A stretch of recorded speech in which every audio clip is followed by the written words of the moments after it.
ಆತ್ಮೀಯ ವಿದ್ಯಾರ್ಥಿಗಳೇ, ನಾನು ಡಾಕ್ಟರ್ ಬಸವರಾಜ ಅನ್ನಕ್ಕಿ, ಇತಿಹಾಸದ ಸಹ ಪ್ರಾಧ್ಯಾಪಕರು, ಸರ್ಕಾರಿ ಪ್ರಥಮ ದರ್ಜೆ ಕಾಲೇಜು, ದಾಂಡೇಲಿ, ಉತ್ತರ ಕನ್ನಡ ಜಿಲ್ಲೆ.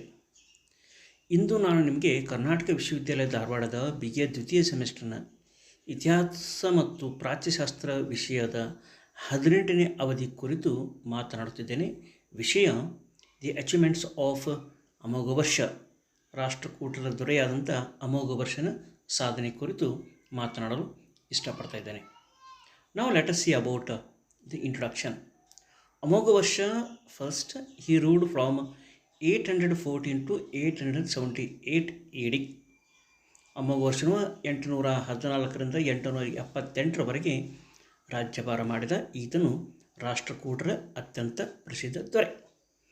He was the greatest ruler of the Rashtrakuta dynasty and is one of the greatest emperors of India. He ruled for 64 years.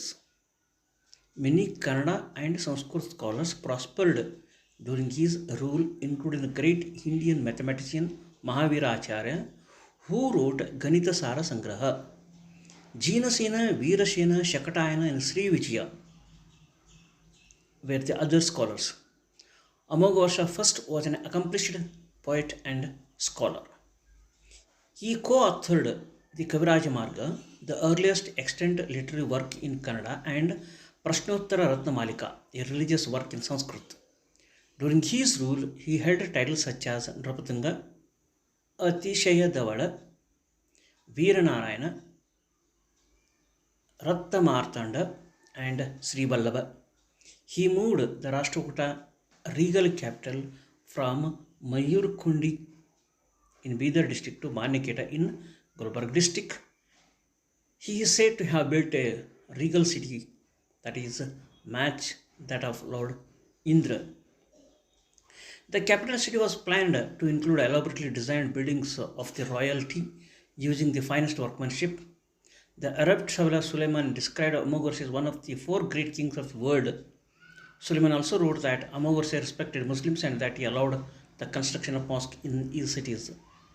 For his religious temperament, his interest in the fine arts and literature, and his peace-loving nature, Amoghavarsha seemed to have entertained the highest admiration for the language, literature, and culture of the Kannada people, as testified to in the text Kaviraja Marga. Amoghavarsha 64 ವರ್ಷಗಳ ಸುದೀರ್ಘ ಕಾಲ ಆಳ್ವಿಕೆ ಮಾಡಿದಂಥ ದಕ್ಷಿಣ ಭಾರತದಲ್ಲಿ ಅತ್ಯಂತ ಶ್ರೇಷ್ಠ ದೊರೆ. ಭಾರತ ಇತಿಹಾಸದಲ್ಲಿ ಈ ರೀತಿ ದೀರ್ಘಕಾಲ ಆಡಳಿತ ನಡೆಸಿದಂಥ ಕೆಲವು ರಾಜರಲ್ಲಿ ಅಮೋಘವರ್ಷನು ಒಬ್ಬವ. ಅನೇಕ ಸಂಸ್ಕೃತ ಮತ್ತು ಕನ್ನಡ ವಿದ್ವಾಂಸರು ಈತನ ಆಸ್ಥಾನದಲ್ಲಿದ್ದರು. ಮಹಾವೀರಾಚಾರ್ಯ ಎಂಬ ಪ್ರಸಿದ್ಧ ಗಣಿತಶಾಸ್ತ್ರಜ್ಞ ಗಣಿತ ಸಾರ ಸಂಗ್ರಹವನ್ನು ರಚಿಸಿದವ ಈತನ ಆಸ್ಥಾನದಲ್ಲಿದ್ದ. ಅವರಲ್ಲದೆ ಜೀನಸೇನ, ವೀರಸೇನ, ಶಕಟಾಯನ ಮತ್ತು ಶ್ರೀ ವಿಜಯ ಸಹ ಈತನ ಆಸ್ಥಾನದಲ್ಲಿ ಇದ್ದರು. ಅಮೋಘವರ್ಷ ಸ್ವತಃ ಕವಿ ಮತ್ತು ವಿದ್ವಾಂಸನಾಗಿದ್ದ. ಈತನ ಕಾಲದಲ್ಲಿ ಕವಿರಾಜ ಮಾರ್ಗ ಎಂಬ ಕನ್ನಡದ ಅತ್ಯಂತ ಪ್ರಸಿದ್ಧ ಗ್ರಂಥವನ್ನು ಶ್ರೀ ವಿಜಯ ರಚಿಸಿದ. ಕೆಲವು ವಿದ್ವಾಂಸರು ಅಮೋಘವರ್ಷನು ಸಹ ಆ ಕೃತಿ ರಚನೆಯಲ್ಲಿ ಪಾಲ್ಗೊಂಡಿದ್ದ ಅಂತೇಳಿ ಸಹಿತ ಹೇಳ್ತಾರೆ. ಪ್ರಶ್ನೋತ್ತರ ರತ್ನಮಾಲಿಕ ಈತ ರಚಿಸಿದ ಮತ್ತೊಂದು ಕೃತಿ. ಈತನಿಗೆ ನೃಪತುಂಗ, ಅತಿಶಯ ದಾವಡ, ವೀರನಾರಾಯಣ, ರಟ್ಟ ಮಾರ್ತಂಡ ಮತ್ತು ಶ್ರೀ ವಲ್ಲಭ ಎಂಬ ಬಿರುದುಗಳಿದ್ದು ಅನ್ನೋದು ನಮಗೆ ಗೊತ್ತಾಗುತ್ತೆ. ಈತ ರಾಜಧಾನಿಯನ್ನು ಬೀದರ್ ಡಿಸ್ಟ್ರಿಕ್ಟ್ನ ಮಯೂರಖಂಡಿಯಿಂದ ಗುಲ್ಬರ್ಗ ಜಿಲ್ಲೆಯ ಮಾನಕೇಟದಿಗೆ ಸ್ಥಳಾಂತರಿಸಿದ ಅನ್ನೋ ಸಹಿತ ನಮಗೆ ಕಂಡು ಬರ್ತದೆ. ಈ ರಾಜಧಾನಿಯಲ್ಲಿ ಈ ರಾಜಮನೆತನಕ್ಕೆ ಬೇಕಾದಂಥ ಎಲ್ಲ ಕಟ್ಟಡಗಳನ್ನು ಈತ ನಿರ್ಮಿಸಿದ ಅಂಥೇಳಿ ಅರಬ್ ಟ್ರಾವೆಲರ್ ಸುಲೈಮಾನ್ ಹೇಳ್ತಾನೆ. ಅಷ್ಟೇ ಅಲ್ಲ, ಈತ ಮುಸ್ಲಿಮರಿಗೂ ಸಹಿತ ಆಶ್ರಯವನ್ನು ಕೊಟ್ಟಿದ್ದ. ಹೀಗಾಗಿ ಅಲ್ಲಿ ಮಸೀದಿಯನ್ನು ಸಹಿತ ನಿರ್ಮಿಸಲಿಕ್ಕೆ ಅನುಮತಿ ಕೊಟ್ಟ ಅಂಥೇಳಿ ಅರಬ್ ಟ್ರಾವೆಲರ್ ಸುಲೈಮಾನ್ ತನ್ನ ಪ್ರವಾಸಿ ಕಥನದಲ್ಲಿ ಹೇಳ್ತಾನೆ. ಈತ ಧಾರ್ಮಿಕ ಕ್ಷೇತ್ರದಲ್ಲೂ ಸಹಿತ ಕೋಮು ಸೌಹಾರ್ದ ಹೊಂದಿದ್ದ. ಸಾಹಿತ್ಯದಲ್ಲಿಯೂ ಸಹಿತ ಸಾಧನೆಯನ್ನು ಮಾಡಿದರೆ. ಈತ ಶಾಂತಿ ಸ್ವಭಾವದವನು ಆಗಿದ್ದ. ಈ ರೀತಿಯಾಗಿ ಸಾಹಿತ್ಯ, ಭಾಷೆ ಮತ್ತು ಸಂಸ್ಕೃತಿಯಲ್ಲಿ ಈತನಿಗೆ ಒಳ್ಳೆಯ ಹೆಸರಿತ್ತು ಅಂತೇಳಿ ನಮಗೆ ಕಂಡು ಬರ್ತದೆ. ನಾವು let us see is early years. Amoghavarsha first was born in 800 in Sri Bhavana on the banks of river Narmada during the return of his father, Emperor Govind III, from his successful campaigns in northern India. This information is available from the Manni inscription of 803 and Sanjan plates of 871, both important sources to understand about Amoghosha first. The silver plates further clarify that Amoghosha first ascended to the throne in 815 at the age of 14 after the death of his father. All his inscriptions thereafter refer to him as Amoghosha I. His guardian during his early years as emperor was his cousin Karka Suvarnavarsha of the Gujarat branch of the empire. ಅಮೋಘವರ್ಷನ ಪ್ರಾರಂಭದ ಅಥವಾ ಬಾಲ್ಯದ ಜೀವನ ನೋಡೋದಾದರೆ ಈತ ಕ್ರಿಸ್ತಕ 800ರಲ್ಲಿ ನರ್ಮದಾ ನದಿ ದಂಡೆಯ ಮೇಲಿರತಕ್ಕಂಥ ಶ್ರೀಭವನ ಎಂಬ ಪ್ರದೇಶದಲ್ಲಿ ಜನಿಸಿದ. ಈತನ ತಂದೆ ಮೂರನೇ ಗೋವಿಂದ ಅಂದು ಉತ್ತರ ಭಾರತದ ಮೇಲೆ ದಂಡಯಾತ್ರೆ ಕೈಗೊಂಡು ಯಶಸ್ವಿಯಾಗಿ ದಕ್ಷಿಣ ಭಾರತ ಕಡೆಗೆ ಮರಳುತ್ತಾ ಇದ್ದ. ಇದರ ಬಗ್ಗೆ ಮನ್ನೆ ಶಾಸನ ಮತ್ತು ಸಂಜನ ತಾಮ್ರಪಟ ಶಾಸನ ಸಹಿತ ಅತ್ಯುತ್ತಮ ಮಾಹಿತಿಯನ್ನು ನೀಡುತ್ತದೆ. ಶಿರೂರ್ ಕಾಪರ್ ಪ್ಲೇಟ್ ಇದು ಸಹಿತ ಕ್ರಿಸ್ತಕ 814-15ರಲ್ಲಿ ತನ್ನ 14ನೇ ವಯಸ್ಸಿನಲ್ಲಿ ಈತ ಪಟ್ಟವನ್ನು ಏರಿದ ಅಂಥೇಳಿ ನಮ್ಗೆ ಮಾಹಿತಿ ಕೊಡ್ತದೆ. ಈತನು ಬಾಲಕನಾಗಿದ್ದರಿಂದ ಈತನ ಚಿಕ್ಕಪ್ಪನಾದಂಥ ಕರ್ಕ ಈತನ ಆಡಳಿತದ ಮೇಲ್ಚಾರಣ ನೋಡಿಕೊಂಡ, ಈತನ ರಾಜಪ್ರತಿನಿಧಿಯಾಗಿ ಕಾರ್ಯಭಾರ ಮಾಡಿದನು ಸಹಿತ ನಮಗೆ ಸ್ಪಷ್ಟವಾಗಿ ಕಂಡುಬರ್ತದೆ. A revolt led by some of his relatives together with the feudatories of the empire temporarily unseated Amoghosha I, who with the help of his guardian and cousin Karka, also called Pattamalla, re-established himself as emperor by 821. These informations come from Surat records and the Baroda plates of 835 AD. The first to revolt was the Western Ganga feudatory led by King Shivamara II. In the series of battles that followed, Shivamara II was killed in 816, but Amoghosha first commander and confidant Bansha was defeated in Rajaramadu by the next Ganga king Rachamalla. Due to the resilience of the Western Gangas, Amoghosha I was forced to allow a conciliatory policy. He gave in marriage his daughter Chandrabalabbe to the Western Gangas king Batuga I and another daughter Revakanammadi to Prince Eriyanga. More revolts occurred between 818 and 820, but by 821, Amoghosha I had overcome all resistance and established a stable kingdom to rule. Amoghavarsha ಚಿಕ್ಕ ಬಾಲಕನಾಗಿದ್ದಾನೆ ಎಂಬ ಕಾರಣಕ್ಕಾಗಿ ಕೆಲವು ಸಾಮಂತ ಅರಸರು ಈತನ ವಿರುದ್ಧ ಬಂಡಾಯ ಎದ್ರು. ಅವರಲ್ಲಿ ಆತನ ಕೆಲವು ಸಂಬಂಧಿಕರು ಸಹಿತ ಸೇರಿಕೊಂಡಿದ್ದರು ಅನ್ನೋದು ನಮಗೆ ಸ್ಪಷ್ಟವಾಗಿ ಕಂಡುಬರ್ತದೆ. ಆದರೆ ಆತನ ರಾಜಪ್ರತಿನಿಧಿಯಾಗಿ ಕಾರ್ಯನಿರ್ವಹಿಸಿದಂಥ ಕರ್ಕ ಆ ಎಲ್ಲ ದಂಗೆಗಳನ್ನು ಅಡಗಿಸಿ ಈತನ ಆಡಳಿತವನ್ನು ಸಂಘಟಿಸಿದ ಅಥವಾ ಪ್ರಬಲಪಡಿಸಿದ ಅನ್ನೋದು ನಮಗೆ ಕಂಡುಬರ್ತದೆ. ಸೂರತ್ ದಾಖಲೆಗಳು, ಬರೋಡಾ ಕಾಪರ್ ಪ್ಲೇಟ್ಸ್ ಇದರ ಬಗ್ಗೆ ಮಾಹಿತಿ ಕೊಡ್ತದೆ. ಅವುಗಳ ಪ್ರಕಾರ ಪ್ರಪ್ರಥಮವಾಗಿ ಬಂಡಾಯ ಎದ್ದವರು ಅಂತಂದರೆ ಗಂಗರ ಅರಸನಾದಂಥ 2ನೇ ಶಿವಮಾರ. ಕೊನೆಗೆ ಆ ದಂಗೆಯಲ್ಲಿ ಈತನನ್ನು ಕೊಲ್ಲಲಾಗುತ್ತೆ. ಇದರಲ್ಲಿ ಅತ್ಯಂತ ನಿಷ್ಠಾವಂತನಾಗಿ ಕಾರ್ಯ ಮಾಡಿದವರಂತಂದರೆ ಬಂಕೇಶಿ ಎಂಬ ಈತನ ತಂಡ ನಾಯಕ. ಈ ಗಂಗರ ದಂಗೆಯನ್ನು ಹತ್ತಿಕ್ಕಿದ ನಂತರ ಅಮೋಘವರ್ಷ ತನ್ನ ಸಾಮಂತ ಅರಸರ ಜೊತೆಗೆ ವೈವಾಹಿಕ ಸಂಬಂಧವನ್ನು ಮಾಡಿದ. ಇದಕ್ಕೆ ಮುಖ್ಯ ಕಾರಣ ಅಂತಂದರೆ ಒಂದು ಉತ್ತಮ ಸಂಬಂಧವನ್ನು ಬೆಳೆಸಬೇಕನ್ನೋ ಕಾರಣಕ್ಕಾಗಿ. ಹೀಗಾಗಿ ತನ್ನ ಮಕ್ಕಳಾದಂಥ ಚಂದ್ರಬಲಬೆ ಮತ್ತು ರೇವಕಾನಿಮ್ಮಡಿಯನ್ನು ಎರೆಯಂಗನಿಗೆ ಮತ್ತು ಮೊದಲನೇ ಭೂತಗನಿಗೆ ನೀಡಿ ಈ ವೈವಾಹಿಕ ಸಂಬಂಧ ಬೆಳೆಸುವ ಮೂಲಕ ಶಾಂತಿಯುತ ಆಡಳಿತ ನಡೆಸಲಿಕ್ಕೆ ಒಂದು ಅಡಿಪಾಯ ಹಾಕಿದ ಅನ್ನೋದು ನಮಗೆ ಕಂಡುಬರ್ತದೆ. ಈ ಅಮೋಘವರ್ಷನ ಆಡಳಿತಾವಧಿಯಲ್ಲಿ 818ರಿಂದ 820ರಲ್ಲಿ ಕೆಲವು ಆಂತರಿಕ ದಂಗೆಗಳು ನಡೆದು, ಆದರೆ ಅವುಗಳನ್ನು ಸಮರ್ಪಕವಾಗಿ ಎದುರಿಸಿ 821ರ ವೇಳೆಗೆ ತನ್ನ ಪ್ರಾಬಲ್ಯವನ್ನು ಸ್ಥಾಪಿಸಿದ ಅನ್ನೋದು ನಮಗೆ ಕಂಡುಬರ್ತದೆ. Now let us see about is wars in south. Vijayaditya II of the Eastern Chalukya family overthrew Bhima Salki, the ruling Rashtrakuta feudatory at Vengi, took possession of the throne and continued his hostilities against the Rashtrakutas. He captured Stamba, a Rashtrakuta stronghold. From the Cambay and Sangli plates, it is known that Amoghar first overwhelmingly defeated the Vengi Chalukyas and drove them out of their strongholds in the Battle of Vingavadi. The Bagumbra records mention Shia of Chalukyas invading the Ratta kingdom with Amoghar I successfully defended After these victories, he assumed the title Veera Narayana. Tranquility was restored temporarily by marriage between Vijayaditya's second son, Vishnuvardhana V, and Ratta Princess Sheela Mahadevi, a sister of Karka of Gujarat Rashtrakuta branch. However, Vishnuvardhana V attacked the northern Kalachuri, feudatory of the Rashtrakutas in Tripuri, central India, and captured Elichapura near Nasik. Amagvarsha first killed Vishnuvardhana V in 846 but continued a friendship with the next eastern Chalukya ruler Gunaga Vijayaditya III and suppressed the revolt of Alopas of South Canara under Prince Vimaladitya in 870. Likewise, Amagvarsha first maintained a friendly interaction with the Pallava, who were busy keeping the Pandyas at bay. The Pallavas had martial ties with the Rashtrakutas as well. Nandivarman first was married to a Ratta princess Shankar, and their son was called Drupatunga. This was prompted historians to suggest that Pallava king must have married Drupatunga Amogvarsha's daughter. ದಕ್ಷಿಣ ಭಾರತದಲ್ಲಿ ಅಮೋಘವರ್ಷನ ದಕ್ಷಿಣ ದಂಡಯಾತ್ರೆ ಬಗ್ಗೆ ನೋಡೋದಾದರೆ,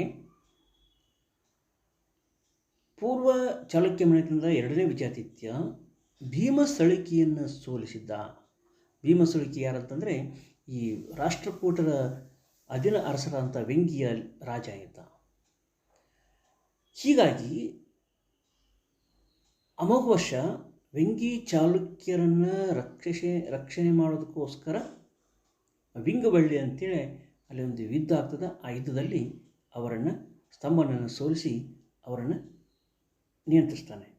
ಅದೇ ರೀತಿಯಾಗಿ ಈತ ರಟ್ಟ ರಾಜಧಾನಿಯ ಮೇಲೆ ಸಹಿತ ದಾಳಿ ಮಾಡ್ತಾನೆ. ಹೀಗಾಗಿ ತನ್ನ ಅಧೀನ ಅರಸರನ್ನು ನಿಯಂತ್ರಣದಲ್ಲಿಟ್ಟುಕೊಂಡು ಈತ ವೀರನಾರಾಯಣ ಅಂತೇಳಿ ಬಿರುದನ್ನು ಪಡೆದುಕೊಂಡ ಅನ್ನೋದು ಸಹಿತ ನಮಗೆ ಸ್ಪಷ್ಟವಾಗಿ ಕಂಡುಬರ್ತದೆ. ಅದೇ ರೀತಿಯಾಗಿ ಈ ವಿಷ್ಣುವರ್ಧನ, ಐದನೇ ವಿಷ್ಣುವರ್ಧನ, ಈತ ಎರಡನೇ ವಿಜಯಾದಿತ್ಯನ ಮಗ. ಈತ ರಟ್ಟ ರಾಜಕುಮಾರಿ ಅಂತ ಶೀಲ ಮಹಾದೇವಿಯನ್ನು ಮದುವೆಯಾಗಿರ್ತಾನೆ. ಆದರೂ ಸಹಿತ ಐದನೇ ವಿಷ್ಣುವರ್ಧನ ಕಳಚುರಿ ಅಂದರೆ ಈ ರಾಷ್ಟ್ರಕೂಟರ ಸಾಮಂತ ಅರಸರಂಥ ಕಲಚುರಿ ಮೇಲೆ ದಾಳಿ ಮಾಡಿ ಅವರ ಪ್ರದೇಶವನ್ನು ವಶಪಡಿಸಿಕೊಳ್ಳುತ್ತಾನೆ. ಆ ಕಾರಣಕ್ಕಾಗಿ ಅಮೋಘವರ್ಷ ಐದನೇ ವಿಷ್ಣುವರ್ಧನನ 846ರಲ್ಲಿ ಹತ್ಯೆ ಮಾಡ್ತಾನೆ. ಆದರೂ ಸಹಿತ ಅವರ ಜೊತೆಗೆ ಒಂದು ಉತ್ತಮ ಸಂಬಂಧವನ್ನು ಹೊಂದಿರ್ತಾನೆ. ಅದರ ಜೊತೆಗೆ ಅಮೋಘವರ್ಷ ಈ ಪಲ್ಲವರ ಜೊತೆಗೂ ಸಹಿತ ಉತ್ತಮ ಸಂಬಂಧವನ್ನು ಹೊಂದಿದ ಅನ್ನೋದು ಸಹಿತ ನಮಗೆ ಸ್ಪಷ್ಟವಾಗಿ ಕಂಡುಬರ್ತದೆ. ಈ ಪಲ್ಲವರು ರಾಷ್ಟ್ರಕೂಟರ ಜೊತೆಗೆ ವೈವಾಹಿಕ ಸಂಬಂಧವನ್ನು ಮಾಡಿಕೊಂಡಿದ್ದರು ಅಂಥೇಳಿ ನಮಗೆ ಕೆಲವು ದಾಖಲೆಗಳ ಮುಖಾಂತರ ಕಂಡುಬರ್ತದೆ.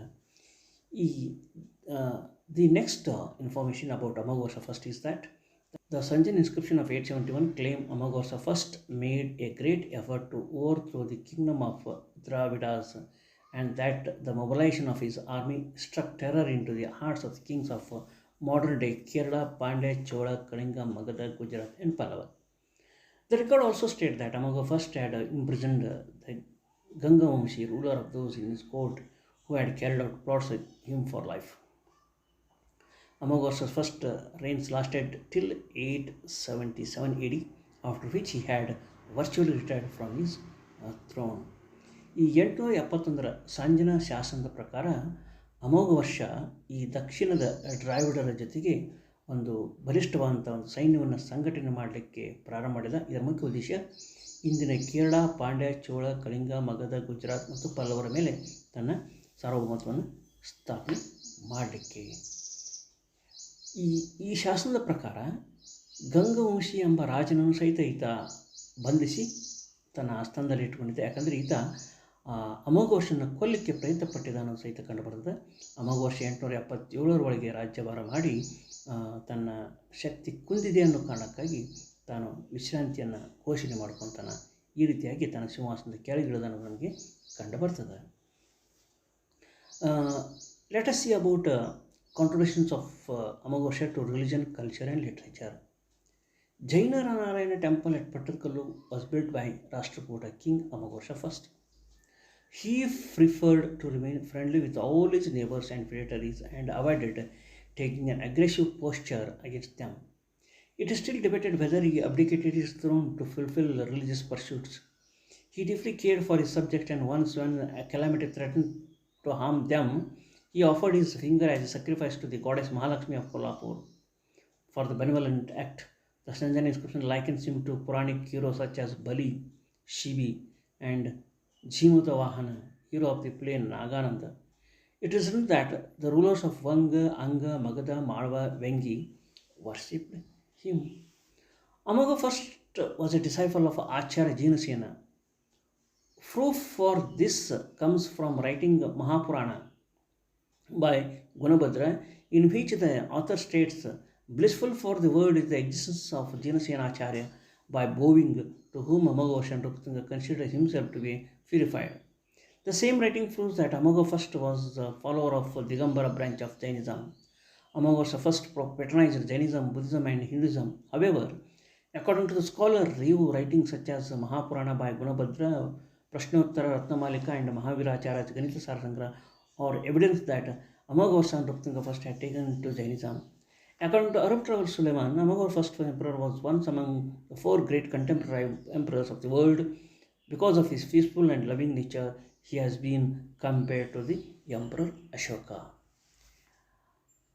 ಅಮೋಘೋಷನ ಧಾರ್ಮಿಕ ನೀತಿ ಬಗ್ಗೆ ನೋಡೋದಾದರೆ, ಈತ ಪಟ್ಟದಕಲ್ಲಿನಲ್ಲಿ ಜೈನ ನಾರಾಯಣ ಟೆಂಪಲ್ ಅಂಥೇಳಿ ಒಂದು ದೇವಸ್ಥಾನವನ್ನು ಕಟ್ಟಿದ.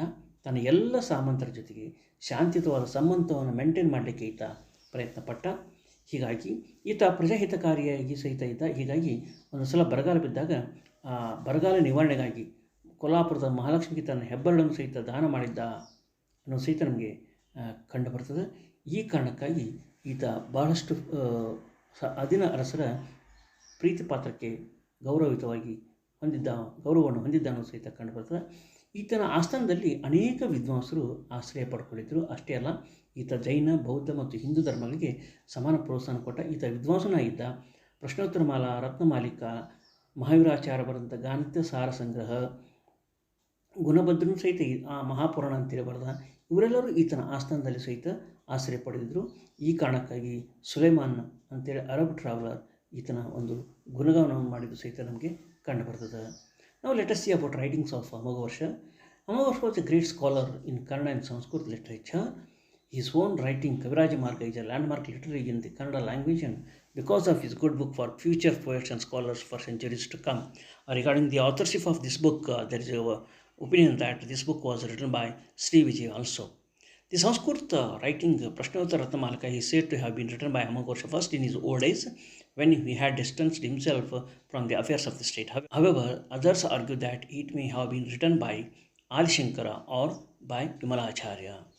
There is a mention of several Kannada authors in his work who preceded him. Those who wrote in prose were Vimala, Udaya, Nagarjuna, Jayabandhu, Dhruvinita, whereas those who wrote in poetry were Sri Vijaya, Kavishwara, Pandita, Chandra, and Lokapala.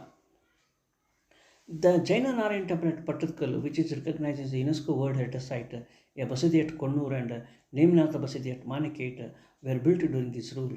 His queen, Virasagave, famous among the other scholars of his time, were Mahaviracharya, Veerashena, Jinasena, Gunabhadra, Shaktayana, and Sri Vijaya.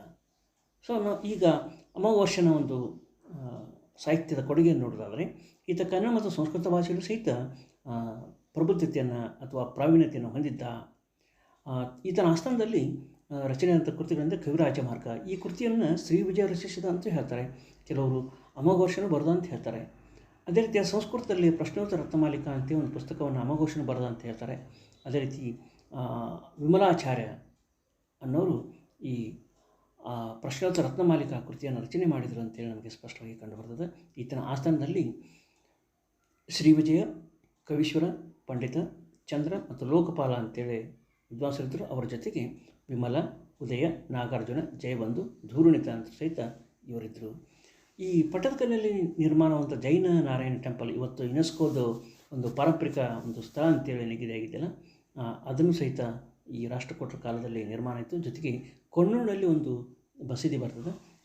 ಜೊತೆಗೆ ಈ ಮಾನ್ಯಕೇಟದಲ್ಲಿ ನೇಮಿನಾಥ ಬಸದಿಯನ್ನು ಸಹಿತ ಈತನ ಕಾಲದಲ್ಲಿ ನಿರ್ಮಿಸಲ್ಪಟ್ಟಿತು. ಈತನ ರಾಣಿ ಹೆಸರು ಅಸಗವ್ಯೆ. ವೀರಸೇನ, ಜಿನಸೇನ, ಗುಣಭದ್ರ, ಶಕಟಾಯನ ಮತ್ತು ಶ್ರೀ ವಿಜಯ ಆಸ್ಥಾನದಲ್ಲಿ ಇದ್ದರು ಅನ್ನೋದು ನಮಗೆ ಸ್ಪಷ್ಟವಾಗಿ ಕಂಡುಬರ್ತದೆ. ಇದಿಷ್ಟು ನಮಗೆ ಅಮೋಘವರ್ಷನ ಜೀವನ ಮತ್ತು ಸಾಧನೆ ಕುರಿತು. ಧನ್ಯವಾದಗಳು.